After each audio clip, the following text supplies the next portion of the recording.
صحابہ سے سیکھو کیسے اللہ کے نبی کی غلامی کی ہے۔ یا رسول اللہ صلی اللہ علیہ وسلم، ہم معذرت کرتے ہیں، معافی مانگتے ہیں اللہ سے بھی آپ سے بھی۔ اللہ کے حکم پر ہم نے سوال اٹھایا، انگلی اٹھائی، ہمیں اپنی کمزوری کی وجہ سے یہ خیال آ گیا کہ اللہ کا حکم اتنا سخت ہے ہم اس پر عمل نہیں کر سکتے، ہم نے سوال اٹھایا، ہم سے غلطی ہو گئی، حضور کیا حکم ہے، کیا کریں؟ آپ نے فرمایا قولوا سمعنا واطعنا۔ آپ نے کیا فرمایا؟ فرمایا قولوا سمعنا واطعنا غفرانک ربنا والیک المصیر۔ بلکہ سوال نہ اٹھاؤ، یہ کہو یا اللہ جو آپ نے فرمایا ہم نے سنا، ہم نے دل و جان سے مان لیا، بس ہم آپ سے معافی مانگتے ہیں، کیونکہ آپ نے ارشاد فرمایا جسے چاہے اللہ معاف کر دے گا اور جسے چاہے اللہ سزا دے گا۔ آپ نے معافی کو بھی بیچ میں رکھا ہوا ہے۔ ہم آپ سے سوال کرتے ہیں ہماری غلطیاں، ہمارے گناہ، ہمارے وسوسے، ہمارے دلوں کے خیالات کو معاف کر دینا، ہم معافی مانگتے ہیں۔ سمعنا واطعنا، ہم نے سن لیا، ہم نے مان لیا، دل و جان سے تسلیم کر لیا۔ جب نبی علیہ السلام نے یہ تربیت فرمائی تو صحابہ نے کہا سمعنا واطعنا۔ کیا کہا؟ قرآن نے بیان کیا، قرآن نے فرمایا قالوا سمعنا واطعنا، ان سب نے کہا سمعنا واطعنا غفرانک ربنا والیک المصیر۔ یا اللہ معافی مانگتے ہیں لیکن آپ کے ہر حکم کو دل و جان سے تسلیم کرتے ہیں۔ جب انہوں نے اپنی تسلیم و رضا کو ظاہر کر دیا اور اللہ کے آگے جھک گئے، اللہ کے حکم کو قبول کر لیا، تو رب ذوالجلال نے اگلی آیت مبارکہ نازل فرما کر ساری پریشانیوں کو دور فرما دیا۔ اللہ فرماتے لا یکلف اللہ نفسا الا وسعها لها ما کسبت وعلیہا ما اکتسبت۔ اللہ فرماتے ہیں اے میرے محبوب کی جماعت، اے میرے محبوب کے غلاموں، میں نے آج کے بعد یہ اعلان کر دیا دلوں میں آنے والے وسوسے خیالات سارے معاف کرتا ہوں۔ الحمد للہ رب السماوات ورب الارض رب العالمین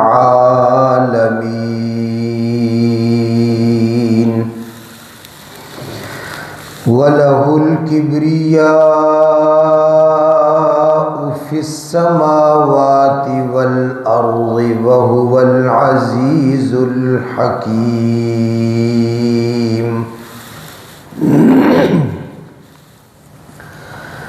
ما يفتح الله للناس من رحمة فلا ممسك لها وما يمسك فلا مرسل له من بعده وهو العزيز الحكيم۔ ونشهد أن لا إله إلا الله وحده لا شريك له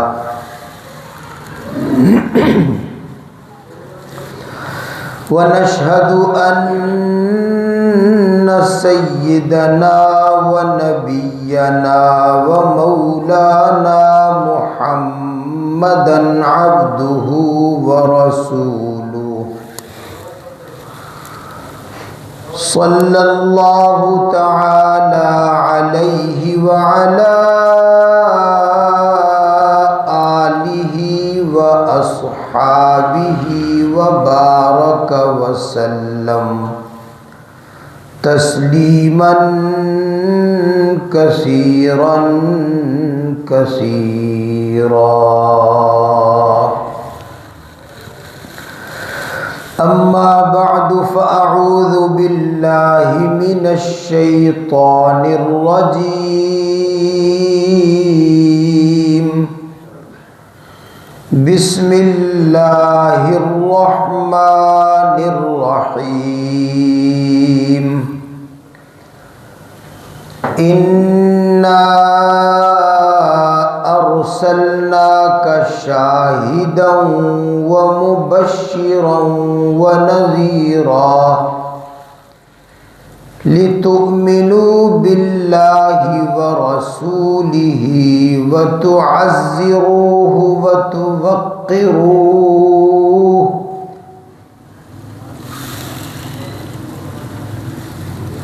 وتسبحوه بكرة وأصيلا بسم الله الرحمن الرحيم إن الله وملائكته يصلون على النبي يا أيها الذين آمنوا صلوا عليه وسلموا تسليما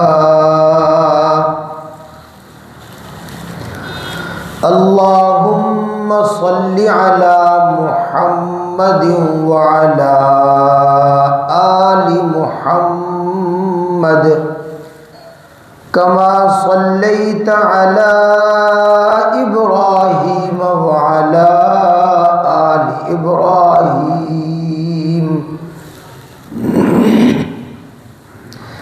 إنك حميد مجيد اللهم بارك على محمد وعلى آل محمد كما باركت على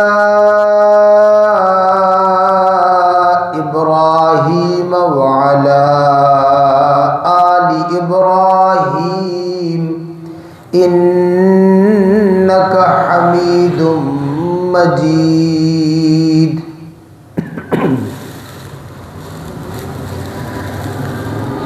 يا رب صل وسلم دائما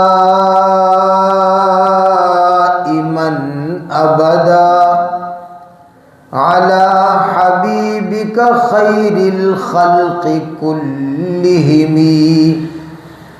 هو الحبيب الذي ترجى شفاعته لكل هول من الأهوال مقتحمی۔ میرے محترم بزرگوں، بھائیوں، دوستوں، ساتھیوں،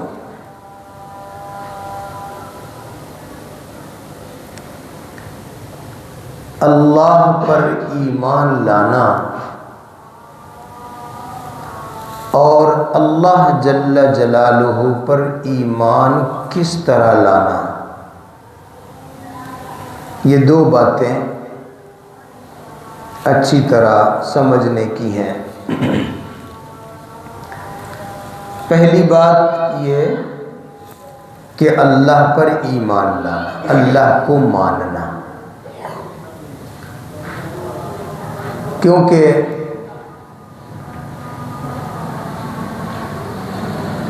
شیطان یہ بھی دل میں وسوسہ ڈالتا ہے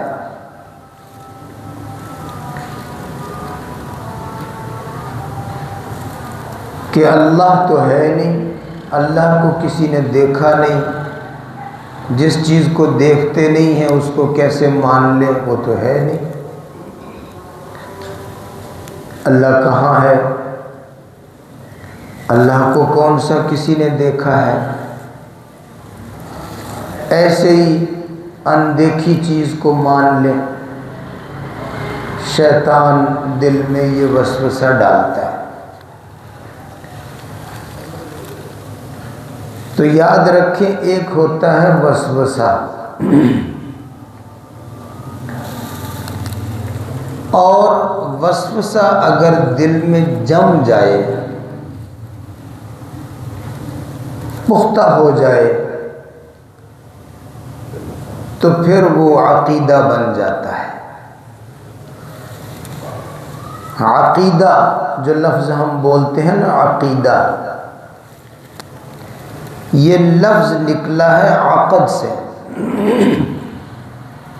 عین قاف دال، عقد۔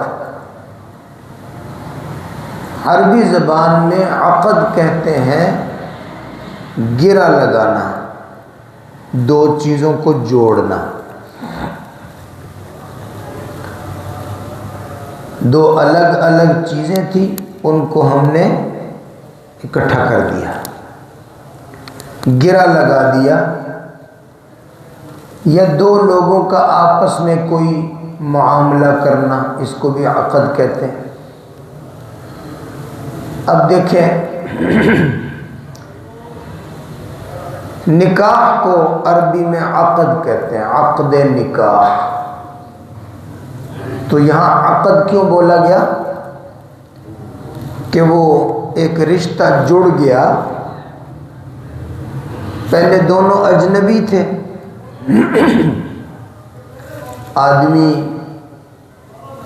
اور دوسری طرف ایک خاتون، ایک عورت، آپس میں اجنبی، آپس میں کوئی تعلق نہیں۔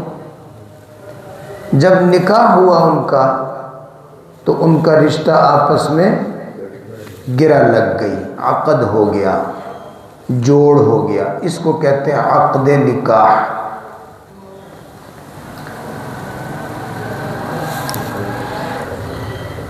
اسی سے لفظ بنتا ہے عقیدہ۔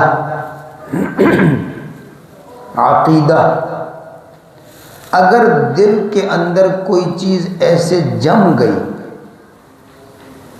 دل کے اندر مضبوط ہو گئی، جڑ پکڑ گئی، تو یوں سمجھتے ہیں کہ گویا دل نے گرہ باندھ لی اور دل نے اس چیز کو اپنے پاس اپنے ساتھ جوڑ لیا، اس کو کہتے ہیں عقیدہ۔ تو یاد رکھیں، جب تک وسوسہ ہے نا، دل میں خیال آیا، گزر گیا، تو وہ تو معاف ہے۔ کیوں معاف ہے؟ اس لیے کہ وسوسے کا آنا اور گزر جانا یہ انسان کے بس میں نہیں ہے، انسان کی مرضی سے نہیں ہوتا۔ دل میں خیال آیا، وسوسہ آیا، گزر گیا، تو وسوسے کا آ جانا یہ انسان کے بس میں نہیں ہے، انسان کے اختیار میں نہیں ہے۔ جب اختیار میں نہیں ہے تو وسوسے کا آنا، آ کر چلے جانا، یہ ایمان کے لیے نقصان دہ بھی نہیں ہے، اس کا کوئی نقصان نہیں ہوتا، بلکہ فائدہ ہوتا ہے۔ نقصان نہیں ہوتا وسوسے کا، بلکہ فائدہ ہوتا ہے۔ آپ کہیں گے فائدہ کیسے ہوا؟ حدیث پاک میں ہے، جناب رسول اللہ صلی اللہ علیہ وآلہ وسلم سے سوال کیا صحابہ نے، یا رسول اللہ صلی اللہ علیہ وسلم، ہمارے دل میں برے برے خیالات، برے برے وسوسے آتے ہیں۔ حضور نے فرمایا کیا وسوسہ آتا ہے؟ کہا جی بیان نہیں کر سکتے، اتنے غلط، اتنے برے وسوسے دل میں آتے ہیں کہ ہم اس کو زبان پر لانا اور بیان کرنا بھی گوارا نہیں کرتے، بلکہ فرمایا کہ کاٹ کر مجھے ٹکڑے ٹکڑے کر دیا جائے یا مجھے آگ میں جلا دیا جائے تو میں وہ برداشت کر لوں گا، لیکن جو دل میں وسوسے آتے ہیں میں اس کو زبان پر نہیں لا سکتا، اتنے برے وسوسے آتے ہیں۔ لَأَنْ أَكُونَ حَمَمَةً، میں جل کر کوئلہ ہو جاؤں نا، آگ میں جل کر کوئلہ ہو جاؤں، وہ برداشت ہے۔ وہ وسوسہ جو اتنا برا دل میں آتا ہے اس کو زبان پر لانے کا میں تصور بھی نہیں کر سکتا، اتنے غلط غلط اتنے برے برے وسوسے آتے ہیں۔ تو جناب رسول اللہ صلی اللہ علیہ وسلم نے فرمایا واقعی آتے ہیں، واقعتاً اس طرح کے تمہیں وسوسے آتے ہیں، اتنے برے برے اتنے غلط وساوس آتے ہیں؟ جی آتے ہیں، بہت برے برے وسوسے آتے ہیں۔ تو جناب رسول اللہ صلی اللہ علیہ وسلم نے ارشاد فرمایا، کیا فرمایا؟ فرمایا ذاک صریح الایمان، یہ تو صریح ایمان ہے۔ یہ کیا ہے؟ یہ ایمان کی ایک بہت بڑی نشانی ہے، علامت الایمان، صریح الایمان، یہ ایمان ہے۔ اس طرح کے وسوسے آتے ہیں، یہ کیا ہے؟ ایمان ہے، ایمان کی نشانی ہے۔ اب ہم سوچیں گے کہ وسوسہ اتنا برا ہے اور اس کو کہا جا رہا ہے کہ یہ کیا ہے؟ ایمان کی علامت ہے، یہ عجیب بات ہے۔ سوال تو پیدا ہوگا۔ تو ہمارے اکابر بزرگ جو ہے نا، سبحان اللہ، چھوٹا سا لفظ، یہ چھوٹی سی بات بولتے ساری بات سمجھا دیتے۔ کسی اللہ والے سے پوچھا کہ یہ کیسے کہ وسوسوں کو ایمان کہا گیا، وسوسوں کے آنے کو ایمان کی علامت کہا گیا، یہ کیا بات ہے؟ حالانکہ وسوسے تو خطرناک ہوتے ہیں، برے ہوتے ہیں۔ تو ایک اللہ والے نے فرمایا دیکھو بات سنو، چور اور ڈاکو وہاں آتا ہے جہاں خزانہ موجود ہو۔ چور ڈاکو لٹیرا وہاں آتا ہے جہاں خزانہ موجود ہو۔ اگر کوئی ویران گھر پڑا ہے خالی، اس کا دروازہ کھول دو، ادھر چور ڈاکو آئیں گے؟ اندر کچھ بھی نہیں ہے، خالی مکان میں خالی جگہ پر چور یا ڈاکو مال کے لٹیرے وہاں آئیں گے؟ نہیں آئیں۔ انہیں پتہ یہ خالی گھر پڑا ہے، یا کچھ بھی نہیں ہے، چاہے دروازہ کھلا ہے چاہے بند ہے، تالا نہ بھی لگو، کوئی پرواہ نہیں، وہاں کون سا کسی نے کوئی لوٹنے آنا ہے۔ اب یہ وسوسوں کا آنا یوں سمجھو کہ یہ ایمان کا ڈاکو ہے، شیطان، یہ ایمان کا ڈاکو ہے، وہ ایمان لوٹنے کے لیے آتا ہے۔ تو اس کا ایمان لوٹنے آنا یہ اس بات کی دلیل ہے کہ دل میں ایمان موجود ہے، یہ تو ایمان کی علامت ہے۔ اگر ایمان نہ ہوتا تو ایمان کے سرمایہ کو، ایمان کی دولت کو لوٹنے کے لیے ڈاکو کو آنے کی بھی کوئی ضرورت ہے؟ تو وسوسوں کا آنا دل کے اندر ہے، یہ نقصان دہ نہیں ہوتا، لیکن اگر کوئی وسوسہ دل میں خود لایا اور لا کر دل میں اس وسوسے کو جگہ دے دی، وسوسہ جم گیا، ایک پختہ بن گئی بات، اب وہ وسوسہ نہیں رہا، اب وہ کیا ہو گیا ہے؟ اب وہ عقیدہ بن گیا، اب وہ دل میں گرہ لگ گئی، دل کے اندر ایک چیز بیٹھ گئی۔ میں مثال دیتا ہوں، ہر آدمی کو یہ حق حاصل ہے کہ وہ اپنی بیوی کی نگرانی کرے، جو منکوحہ جو بیوی گھر میں میرے پاس ہے اس کی کیا کرے؟ نگرانی بھی کرے، بھئی کہیں غلط کاری میں نہ پڑ جائے، نگرانی کرے۔ وقتاً فوقتاً تربیت کرے، سمجھائے، دیکھے، پوچھے، پوری نگرانی کرے۔ تو یہ تو ہے انسان کی ایک خوبی ہے، غیرت ہے کہ اپنے گھر والوں کی نگرانی کرے۔ لیکن اگر کوئی شخص اپنی بیوی پر اتنا شک کرے تو بار بار جو ہے اس کو کہے تو نے یہ کیا کیا ہے، یہ کیوں کیا ہے، تو ایسی ہے، تو ایسی ہے، تو ایسی ہے۔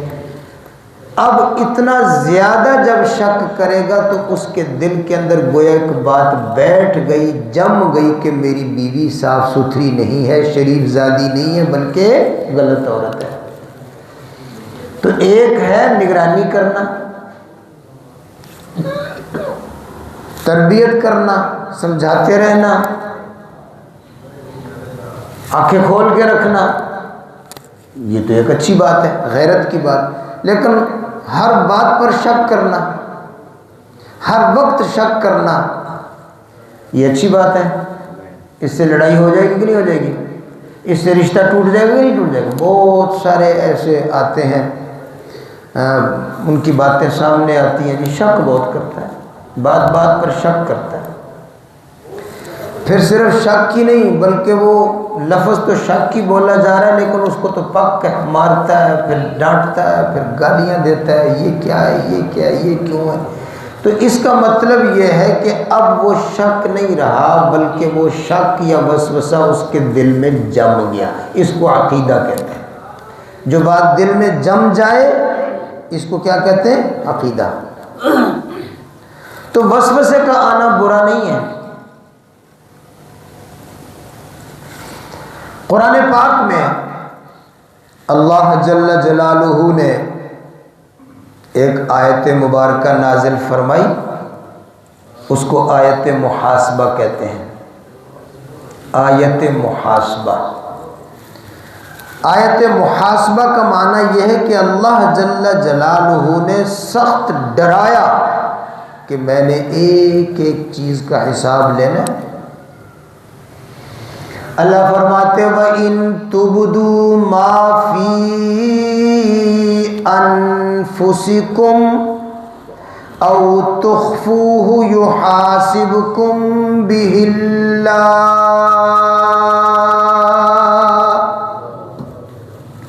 بڑا سخت ڈرایا ہے۔ یہ آیت بڑی سخت آیت ہے۔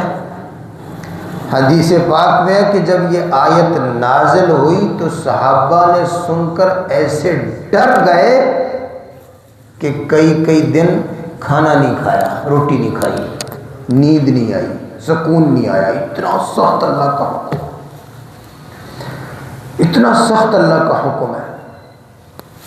وَإِن تُبْدُوا مَا فِي أَنفُسِكُمْ أَوْ تُخْفُوهُ يُحَاسِبْكُمْ بِهِ اللَّهُ۔ جو دل میں وسوسہ آتا ہے تمہارے، تم اس کو دل میں سنبھال کے چھپا کے رکھو یا اس کو اپنی زبان سے بول کر ظاہر کر دو، یحاسبکم بہ اللہ، اللہ تمہارا حساب لے گا۔ دل میں چھپاؤ تو بھی اللہ کیا لے گا؟ حساب لے گا۔ اور اگر دل میں آیا ہوا وسوسہ اور خیال تم نے زبان سے بول بھی دیا پھر بھی اللہ حساب لے گا۔ کتنی سخت آیت ہے کہ دل میں آنے والے وساوس کا بھی کیا کرے گا؟ اللہ حساب لے گا۔ یہ دل میں یہ بات کیوں سوچی تھی تو نے؟ یہ کیوں سوچا؟ تجھے یہ وسوسہ کیوں آیا؟ یہ خیال کیوں آیا؟ اتنی سخت آیت ہے۔ تو صحابہ ڈر گئے۔ تو حدیث پاک میں ہے جناب رسول اللہ صلی اللہ علیہ وسلم کی خدمت میں حاضر ہوئے، عرض کیا یا رسول اللہ صلی اللہ علیہ وسلم، اتنا سخت اللہ کا حکم، اتنا سخت حکم ہے، وَإِن تُبْدُوا مَا فِي أَنفُسِكُمْ أَوْ تُخْفُوهُ يُحَاسِبْكُمْ بِهِ اللَّهُ۔ فَيَغْفِرُ لِمَن يَشَاءُ وَيُعَذِّبُ مَن يَشَاءُ۔ اللہ ایک ایک بات کا، دل میں آنے والے ایک ایک خیال کا، تم زبان سے بولو یا نہ بولو، دل میں آنے والے ایک ایک خیال کا اللہ حساب لے گا۔ جب وہ حساب لے گا فَيَغْفِرُ لِمَن يَشَاءُ، جس کو چاہے گا معاف کر دے گا، جسے چاہے گا عذاب دے گا، پکڑ کر لے گا، حساب ضرور لے گا۔ وَاللَّهُ عَلَى كُلِّ شَيْءٍ قَدِيرٌ۔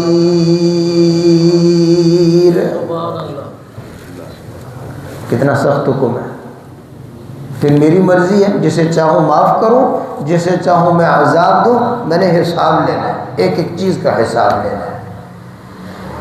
تو صحابہ نے جب حضور صلی اللہ علیہ وسلم کی خدمت میں، اللہ کے ربی یہ تو اللہ کا بڑا سخت حکم ہے، یہ تو ہماری طاقت سے باہر ہے۔ اچھا عجیب بات ہے، جب نبی علیہ الصلوۃ والسلام سے یہ عرض کیا، یہ تو بڑا اللہ کا بڑا سخت حکم ہے، یہ تو ناقابل عمل، ناقابل برداشت۔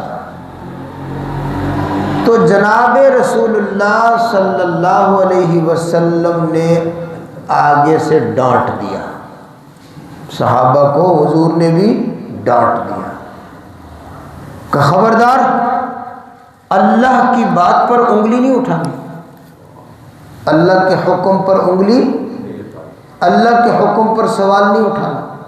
اللہ کا فیصلہ، اس کے فیصلے پر سوال اٹھانے کی اجازت، کیوں سوال اٹھاتے ہو؟ اللہ مالک، اللہ نے خود ہی تو کہا ہے علی کل شیء قدیر، وہ تو ہر چیز پر قدرت رکھتا ہے، جو چاہے کرے۔ تم سے پوچھا جا سکتا ہے کہ تم نے یہ کیا کیا، یہ کیوں کیا، اللہ سے کوئی پوچھ سکتا ہے یہ کیا کیا، یہ کیوں کیا؟ لا یسأل عما یفعل وهم یسألون۔ اللہ کہتے ہیں میں نے سب سے پوچھنا ہے، میرے سے پوچھنے والا۔ تو صحابہ نے نبی علیہ الصلوۃ والسلام کی خدمت میں اپنی وہ پریشانی عرض کی کہ اگر اللہ نے دلوں کا بھی حساب لینا شروع کر دیا تو پھر ہم میں سے کوئی ہے جس کا دل وسوسوں سے پاک ہو؟ کیوں جی؟ تو پھر تو سارے پکڑے جائیں گے، کوئی بھی نہیں بچے گا۔ جب یہ کہا، نبی علیہ الصلوۃ والسلام نے آگے سے مزید ڈانٹ دیا، خبردار، اللہ کے فیصلے پر، اللہ کے حکم پر کیوں سوال اٹھاتے ہو؟ تم کون ہوتے ہو سوال اٹھانے والے؟ کسی کو کیا حق ہے؟ اللہ مالک، مالک اپنی مملوکہ چیز میں جو کچھ بھی تصرف کرے اس کو کوئی پوچھ سکتا ہے؟ میں ایک مثال دیا کرتا ہوں، آپ نے 500 700 1000 روپے خرچ کیا اور جا کر بازار سے ایک مرغی آپ نے خریدی۔ کیا خریدا؟ میں نے مرغی کا نام لیا ہے، میں نے بریلر کا نام نہیں لیا، بریلر اور شیلر میں نے اس کا فی الحال نام نہیں لیا، مرغی۔ کوشش کیا کرو کہ مرغیاں کھایا کرو، بریلر سے بچو۔ لیکن کون بچ سکتا ہے؟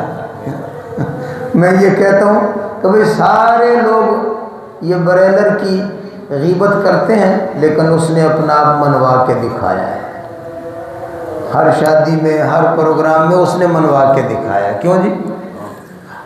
تو کوشش کیا کرو، کیا کھانا چاہیے؟ مرغی، مرغا۔ چلو خود اگر نہ بھی کھانا ہو تو کبھی میرے جیسے کسی غریب کو کھلانا ہو تو دیسی مرغا کھلانے کی کوشش کیا کرو، یہ فارمی خود کھایا کرو، اللہ آپ کو بہت زیادہ برکت دے، یہ خود کھایا کرو۔ تو آپ نے 1000 روپے خرچ کیا، مثال کے طور پر بازار سے آپ ایک مرغی لائے، خرید کر آپ اپنے گھر لے آئے۔ مجھے بتاؤ اس مرغی کا خالق کون؟ بولو اللہ۔ اس کو پیدا کرنے والا کون؟ اس مرغی کے گوشت کو، ہڈیوں کو، پروں کو بنانے والا کون؟ اس مرغی نے جو دانہ کھایا، جو خوراک کھائی، اس خوراک کو، اس دانے کو پیدا کرنے والا کون؟ جو پانی پیا، پانی پی کر، دانہ کھا کر، خوراک لے کر وہ مرغی بڑی ہو گئی، جوان ہو گئی، یہ خوراک، یہ پانی، یہ دانہ، یہ اناج پیدا کرنے والا کون؟ اس مرغی کا گوشت، اس کی ہڈیاں، اس کے پر، اور پھر یہ سارا جسم بنا کر اس میں روح ڈالنے والا کون؟ بولو زور سے، اللہ، زور سے بولو، کون ہے پیدا کرنے والا؟ اللہ۔ اچھا، اب اس مرغی کا ایک مالک اللہ ہے، اس نے پیدا کیا، خالق، مالک، اس کو بھی پیدا کیا، اس کی روح کو بھی پیدا کیا، اس کا دانہ بھی پیدا کیا، اس کا پانی بھی پیدا کیا، اس کو پالا، یہ اللہ مالک۔ ایک آپ نے 1000 روپے خرچ کر کے اس کو خرید لیا تو آپ بھی کہتے ہیں جی اس مرغی کا مالک میں، اس مرغی کا مالک کہتے ہیں کہ نہیں کہتے؟ اب آپ ہیں مالک 2 نمبر، وہ ایک نمبر، اس نے پیدا کیا، آپ نے تو صرف 1000 روپے خرچ کیا اور وہ لے آئے، نہ آپ نے اس کو پیدا کیا، نہ آپ نے اس کو زندگی دی۔ آپ اس کے، میں چلو سمجھانے کے لیے، آپ اس کے مجازی مالک اور اللہ اس کا، بولو، حقیقی مالک۔ بات سمجھتے جانا۔ آپ نے 1000 روپیہ خرچ کر کے مرغی خرید لی، آپ مرغی خریدنے سے بن گئے اس کے مجازی مالک، اور حقیقی مالک اس کا کون؟ اللہ۔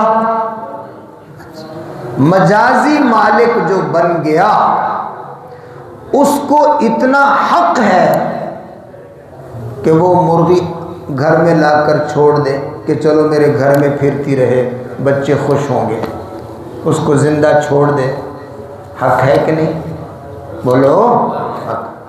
اچھا، اور اگر اس کا خیال آیا کہ آج اس مرغی کو ذبح کر کے میں پکا کے کھا لوں تو اس کو یہ بھی حق ہے کہ وہ اس کو ذبح کر لے، حق ہے کہ نہیں ہے؟ بسم اللہ اللہ، ذبح کرنا، ذبح کرے، اس کے کھال کھینچ دے، اس کی ہڈیاں توڑ دے، اس کی بوٹیاں بنا لے، بوٹیوں کو سیخوں کے اوپر چڑھا لے اور سیخوں پہ چڑھا کر اس کو آگ کے کوئلوں پر رکھ دے، جب وہ اچھی طرح گرم ہو جائے اور اچھی طرح پک جائے پھر اس کو چبا کر کھا جائے۔ ناانصافی تو نہیں؟ بولو یار، آپ نے ایک زندہ چیز کو کاٹ کے رکھ دیا، چبا گئے، آپ جلا بھی دیا، چبا بھی لیا، کھا بھی لیا، ناانصافی تو نہیں؟ کوئی زیادتی تو نہیں؟ بولو۔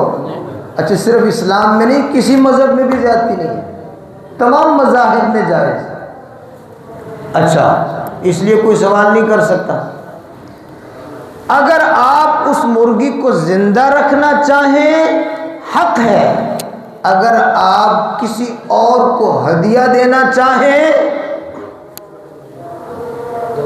کہ چلو آج مولوی صاحب جمعہ پڑھانے آئے ہیں، ایک دیسی مرغا ان کو ہدیہ دے دیں، میں مثال دے رہا ہوں، باقی دینا دونا ہمیں کسی نے نہیں ہے، اللہ کے فضل سے بڑے آپ ماشاءاللہ سخی لوگ ہیں، تو مثال تو دے سکتا ہوں نا یار۔ بعض دفعہ مثال دینے سے بھی لوگ ناراض ہو جاتے ہیں۔ وہ ہماری بازار میں ایک مسجد ہے، بڑی پرانی بات ہے، بڑی پرانی، کوئی 18-20 سال شاید ہو گئے ہوں گے، تو اکثر مسجدوں میں لوگوں نے ایئر کنڈیشن لگا لیے تھے، اس مسجد میں نہیں تھا، تو میں نے ایک دفعہ ویسے ہی بات کی، تو میں نے ساتھیوں کا، میں نے کہا یار ادھر ادھر ساری مسجدوں میں ایئر کنڈیشن لگ گئے ہیں، بازار کی ایک مسجد ہے، آپ بھی کرو کوشش مسجد میں ایئر کنڈیشن لگاؤ۔ تو وہ مسجد کی انتظامیہ والے مجھ پر ناراض ہو گئے کہ تسی جی انتظامیہ دی اجازت تو بغیر تسی ایئر کنڈیشنر نہ کیوں لے آئے؟ یہ بڑی مصیبت ہے، اجازت کے بغیر کوئی کام نہیں کرنا۔ اچھا جی، تو میں نے ان کو کہا، میں نے کہا چلو ٹھیک ہے جی، آپ کی اجازت کے بغیر میں نے لوگوں کو کہہ دیا، میں نے کہا ایئر کنڈیشن کا انتظام کرو، آپ ناراض ہو گئے۔ اگلے دن میں نے نماز پڑھائی اور نماز کے بعد میں نے دعا کی، میں نے کہا یا اللہ ہماری اس مسجد کو ایئر کنڈیشن عطا فرما دے۔ اب وہ میری طرف گھور گھور کے دیکھیں، اور میں نے کہا بے غیرت آدمی، تم سے مانگوں پھر بھی گناہ ہوتا ہے، میں اللہ سے بھی نہیں مانگ سکتا یار، میں تو دعا کر رہا ہوں، میں اللہ سے بھی نہیں مانگ سکتا۔ اب اس کو دعا پر بھی اعتراض تھا کہ ہماری اجازت کے بغیر اس نے دعا کیوں کی ہے، ہڈے ہڈے تکڑے لوگ نے۔ تو بات یہ ہے کہ مثال دے رہا ہوں، آپ چاہیں تو اس مرغی کو زندہ چھوڑ دیں، چھوڑ سکتے ہیں، اجازت ہے، ظلم نہیں، ناانصافی نہیں۔ آپ اگر چاہیں تو اس مرغی کو فروخت کر دیں، بیچ دیں، آپ 1000 روپے کی خرید کر لائے، آپ کسی کو 200 400 نفع رکھ کے آگے فروخت کر دیں، یہ بھی زیادتی۔ اگر آپ چاہیں تو کسی دوست کو ہبہ کر دیں، کسی کو ہدیہ تحفہ دے دیں، صدقہ دے دیں۔ آپ چاہیں تو اس مرغی کو ذبح کر کے اس کی کھال اتار کے ہڈیاں توڑ کے بوٹی بوٹی بھون کر کھا جائیں، یہ کوئی زیادتی نہیں، نا انصافی نہیں۔ میں آپ سے سوال کرتا ہوں، 1000 روپیہ خرچ کر کے مجازی مالک بن گئے، آپ کو اس پر اتنا حق ہے، بیچ بھی سکتے ہو، زندہ بھی چھوڑ سکتے ہو، اس کو ذبح بھی کر سکتے ہو، اس کو ہدیہ بھی کر سکتے ہو، لیکن جو اس مرغی کا حقیقی مالک ہے اس کو کتنا اختیار ہونا چاہیے، اس کو کتنا ہونا چاہیے؟ تو جو مرغی کا مالک ہے وہ میرا مالک بھی ہے، کیوں جی؟ اب مرغی کی جگہ اپنے آپ کو لے آؤ، ہمارا مالک کون ہے؟ پیدا کرنے والا کون ہے؟ تو وہ جو مرضی فیصلہ کرے، حیات کا فیصلہ کرے، ممات کا فیصلہ کرے، عزت کا فیصلہ کرے، ذلت کا فیصلہ کرے، اور جناب صحت کا فیصلہ کرے، بیماری کا فیصلہ کرے، وہ مہربانی اس کی کھلاتا پلاتا ہے، بالفرض وہ بھوکا مارنے کا فیصلہ کر لے، اس کو حق ہے، وہ مالک ہے، یہ اس کی ناانصافی یا ظلم بولو نہیں، اس کا حق ہے۔ تو اللہ جل جلالہ کا اتنا مخلوق پر حق ہے۔ خیر، میں جو بات عرض کر رہا تھا، صحابہ نے حضور سے شکوہ کیا، شکایت کی کہ اللہ نے اتنا سخت حکم۔ اللہ فرماتے وَإِن تُبْدُوا مَا فِي أَنفُسِكُمْ أَوْ تُخْفُوهُ يُحَاسِبْكُمْ بِهِ اللَّهُ۔ او لوگو، تمہارے دلوں میں وہ جو وسوسے آتے ہیں، خیالات آتے ہیں، اگر تم نے ان وسوسوں کو زبان پہ لائے ہو، پھر بھی اگر زبان پر نہیں لائے، تم نے دلوں میں چھپا کے رکھے، پھر بھی یحاسبکم بہ اللہ، اللہ حساب لے گا۔ کتنا سخت حکم ہے۔ فیغفر لمن یشاء ویعذب من یشاء، پھر اللہ کی مرضی، جسے چاہے معاف کر دے، جسے چاہے سزا دے۔ اے اللہ کے رسول، یہ اللہ کا حکم بڑا سخت ہے، یہ تو ناقابل برداشت ہے، یہ تو ہماری طاقت سے باہر ہے، ہم اپنے دلوں کے وسوسوں کے مالک نہیں، وہ تو آتے جاتے رہتے ہیں۔ لیکن جب رسالت مآب صلی اللہ علیہ وسلم کی خدمت اقدس میں صحابہ نے جا کر یہ عرض کیا، یہ سوال اٹھایا، تو جناب رسول اللہ صلی اللہ علیہ وسلم نے بھی اس موقع پر ڈانٹ دیا، اور آپ نے فرمایا خبردار، اللہ کے حکم کیوں انگلی اٹھاتے ہو؟ اللہ کی بات پر کیوں تم سوال اٹھاتے ہو؟ وہ مالک، وہ خالق، وہ جو چاہے کرے، اس سے کوئی پوچھ سکتا؟ اب جناب یہ ڈبل کام ہو گیا، ادھر سے اللہ نے دھمکی لگا دی، ادھر سے نبی پاک نے بھی دھمکی لگا دی، یہ تم نے کیوں سوال اٹھایا؟ خبردار۔ صحابہ صحابہ تھے، کہو صحابہ صحابہ تھے، صحابہ نبی علیہ الصلاۃ والسلام کے سچے متبع تھے، نبی علیہ الصلاۃ والسلام کے سچے غلام تھے، سچے، جیسے غلام ہونا چاہیے، جیسے تابعدار ہونا چاہیے، ایسے تھے، ہماری طرح نہیں۔ آپ سوچو، صحابہ کی جگہ اپنے آپ کو رکھ کے سوچو، اگر ہم ہوتے تو ہم نے کہا تو لو جی، وہ پنجابی دی بڑے نہیں محاورہ، نمازاں بخشوان گئے روزے، ہاں روزے گڑ پہ گئے، اور ہم تو آئے تھے، اللہ کا حکم اتنا سخت ہے، کوئی نرمی کروائیں گے، ادھر سے نبی پاک نے بھی ڈانٹ دیا۔ تو پھر ہمارے جیسا خدا نخواستہ کمزور ایمان والا آدمی ہو تو کیا کہے گا، اے جی ایڈا سخت اسلام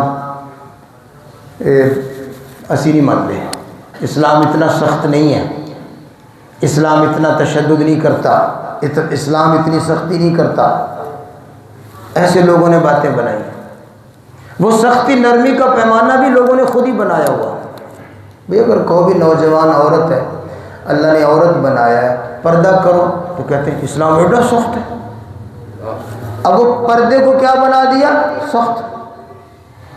صحابہ کے دور میں تو صحابیات عورتوں نے سوال نہیں اٹھایا، حالانکہ یہ وہ خواتین تھی صحابیات عورتیں جنہوں نے نبی علیہ الصلاۃ والسلام کی آمد سے پہلے کا دور جہالت دیکھا ہوا تھا، ظلمت کا دور، جہالت کا دور، عریانی کا دور، فحاشی کا دور، بے حیائی کا دور، بیت اللہ کا ننگے طواف کرنے والے لوگ تھے۔ لیکن جب حکم آیا کہ پردہ کرو تو نہیں کہا کہ اتنا سخت حکم کیوں آ گیا؟ کہا کسی نے؟ بیت اللہ کے ننگے طواف کرنے والے لوگ تھے کہ نہیں تھے؟ انہوں نے نہیں کہا، کیوں؟ مزاج کے بالکل خلاف ہے، وہ تو بیت اللہ کا طواف کرتے وقت ننگ دھڑنگ ہو جاتے تھے، ان کو کہا گیا پردہ کرو عورتوں کو، انہوں نے تو سوال نہیں کیا۔ کیوں؟ غلامی تھی، اور میں اور آپ دعویٰ ضرور کریں گے کہ میں اللہ کے رسول کا غلام ہوں، غلام کوئی نہیں ہے، ہر کسی کے اندر فرعون بنا ہوا ہے، فرعون چھپا ہوا ہے، اپنے آپ کو ایسے سمجھتے ہیں کہ بھئی جیسے میں نے جو سوچ لیا، میں نے جو بات کی ہے، اب دنیا کی کوئی طاقت میرے سامنے ٹھہر نہیں سکتی۔ صحابہ سے سیکھو کیسے اللہ کے نبی کی غلامی کی ہے۔ یا رسول اللہ صلی اللہ علیہ وسلم، ہم معذرت کرتے ہیں، معافی مانگتے ہیں اللہ سے بھی، آپ سے بھی، اللہ کے حکم پر ہم نے سوال اٹھایا، انگلی اٹھائی، ہمیں اپنی کمزوری کی وجہ سے یہ خیال آ گیا کہ اللہ کا حکم اتنا سخت ہے، ہم اس پر عمل نہیں کر سکتے، ہم نے سوال اٹھایا، ہم سے غلطی ہو گئی، حضور کیا حکم ہے، کیا کریں؟ آپ نے فرمایا قولوا سمعنا واطعنا۔ آپ نے کیا فرمایا؟ فرمایا قولوا سمعنا واطعنا غفرانک ربنا والیک المصیر۔ بلکہ سوال نہ اٹھاؤ، یہ کہو یا اللہ جو آپ نے فرمایا ہم نے سنا، ہم نے دل و جان سے مان لیا، بس ہم آپ سے معافی مانگتے ہیں، کیونکہ آپ نے ارشاد فرمایا جسے چاہے اللہ معاف کر دے گا اور جسے چاہے اللہ سزا دے گا۔ آپ نے معافی کو بھی بیچ میں رکھا ہوا ہے۔ ہم آپ سے سوال کرتے ہیں ہماری غلطیاں، ہمارے گناہ، ہمارے وسوسے، ہمارے دلوں کے خیالات کو معاف کر دینا، ہم معافی معافی مانگتے ہیں سمعنا و اطعنا، ہم نے سن لیا، ہم نے مان لیا، دل و جان سے تسلیم کر لیا۔ جب نبی علیہ السلام نے یہ تربیت فرمائی تو صحابہ نے کہا سمعنا و اطعنا، کیا کہا؟ قرآن نے بیان کیا، قرآن نے فرمایا قالوا سمعنا و اطعنا، ان سب نے کہا سمعنا و اطعنا غفرانک ربنا و الیک المصیر، یا اللہ معافی مانگتے ہیں لیکن آپ کے ہر حکم کو دل و جان سے تسلیم کرتے ہیں۔ جب انہوں نے اپنی تسلیم و رضا کو ظاہر کر دیا اور اللہ کے آگے جھک گئے، اللہ کے حکم کو قبول کر لیا، تو رب ذوالجلال نے اگلی آیت مبارکہ نازل فرما کر ساری پریشانیوں کو دور فرما دیا۔ اللہ فرماتے لا یکلف اللہ نفسا الا وسعها لہا ما کسبت وعلیہا ما اکتسبت۔ اللہ فرماتے ہیں اے میرے محبوب کی جماعت، اے میرے محبوب کے غلاموں، میں نے آج کے بعد یہ اعلان کر دیا دلوں میں آنے والے وسوسے خیالات سارے معاف کرتا ہوں۔ دلوں میں آنے والے وسوسے اور خیالات سارے کیا کرتا ہوں؟ تم نے تسلیم و رضا کا ثبوت دیا، معاف ہو گئے۔ اب میں دلوں میں آنے والے وسوسوں پر پکڑ نہیں کروں گا، میں دلوں میں آنے والے خیالات پر محاسبہ نہیں کروں گا، میں دلوں میں آنے والے برے برے خیالات اور وسوسوں کا حساب نہیں لوں گا۔ لہا ما کسبت وعلیہا ما اکتسبت۔ پھر اللہ جل جلالہ نے کچھ دعائیں سکھا دیں، فرمایا اس طرح اللہ سے دعائیں مانگتے رہنا، اللہ تبارک و تعالی تمہارے گناہ سارے کے سارے صرف وسوسے نہیں بلکہ جو گناہ تم سے سرزد ہو گئے اللہ وہ بھی معاف کر دے گا۔ یہ دعا کرنا اللہ نے دعائیں سکھائی، فرمایا یوں کہو ربنا لا تؤاخذنا ان نسینا او اخطأنا ربنا ولا تحمل علينا اصرا كما حملته على الذين من قبلنا ربنا ولا تحملنا ما لا طاقة لنا به واعف عنا واغفر لنا وارحمنا انت مولانا فانصرنا على القوم الكافرین۔ فرمایا یہ دعائیں کرو گے صرف وسوسوں کی بات نہیں، میں تو تمہارے گناہ جو تم نے جان بوجھ کر کیے بھول کر کیے سارے کے سارے گناہ بھی معاف کر دوں گا۔ بات میں نے یہاں سے شروع کی کہ دل میں جو وسوسے آتے وہ تو ہیں معاف، لیکن آج کل تو نعوذ باللہ وہ وسوسے نہیں، ان کو دلوں میں لوگوں نے سنبھال لیا، جما لیا، عقیدے بن گئے۔